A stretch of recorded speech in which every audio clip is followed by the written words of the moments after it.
Moving now to the state of Haryana, where the Bharatiya Janata Party and the Congress are fighting over Vinesh Fogart, who's fighting the Haryana Assembly elections. On one side is the BJP that said that the wrestlers' protest was a conspiracy by the Congress party. On the other side, Vinesh Fogart and Bajrang Punia have hit back at the BJP.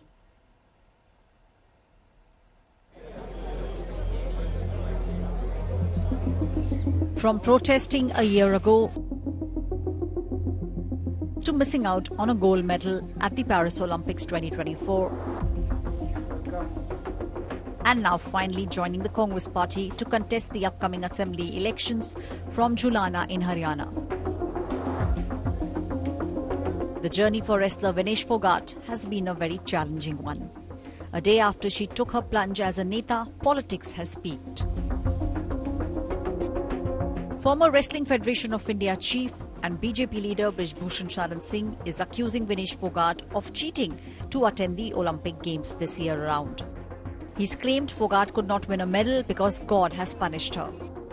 Congress को सफाई देते देते ही ये उनका पूरा चुनाव खत्म हो जाएगा, क्योंकि खेल के मामले में हरियाणा देश का मुकुट है और इन्होंने खिलाड़ियों के साथ अत्याचार किया है। ये उसके कारण बजरंग हैं, विनेश हैं, भूपेंद्र हुड्डा हैं, दीपेंद्र हुड्डा हैं और कांग्रेस पार्टी है। Wrestling Federation of India's current chief, Sanjay Singh, has also slammed Vinesh Fogart, saying that the protest by the wrestlers happened at the behest of the Congress party. यह तो होना ही था। पूरे देश सर्वविदित है कि यह पूरा आंदोलन कांग्रेस के इशारे पे हो रहा था और उसके पूरे कर्ता धर्ता थे Dipendra Hooda. All this happened after Vinesh Fogart, in a briefing, slammed the Bharatiya Janata Party soon after taking the political plunge. जो पार्टियां पावर में रहती हैं शायद वो साथ में नहीं खड़ी हो, लेकिन उनके बहन भाई हैं जो उनके साथ में खड़े हैं और उन्हें पता है स्पोर्ट्स में कितना गलत होता आया है, नहीं बोल पाते हैं खिलाड़ी। आप हमसे देख लो, बजरंग के ऊपर डोप का बैन लगा दिया 4 साल का, सिर्फ किसी लिए कि सिर्फ उन्होंने आवाज उठाई थी हमारे साथ बैठ के। In a first and exclusive interview to India Today after joining the Congress party, Bajrang Punia has hit back at Brij Bhushan Sharan Singh.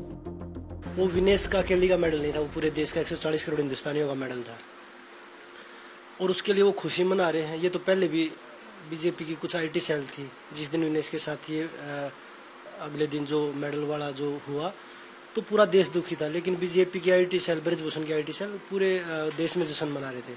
तो उस दिन ही पता लग गया था उनकी सोच का कि उनकी सोच कैसी है।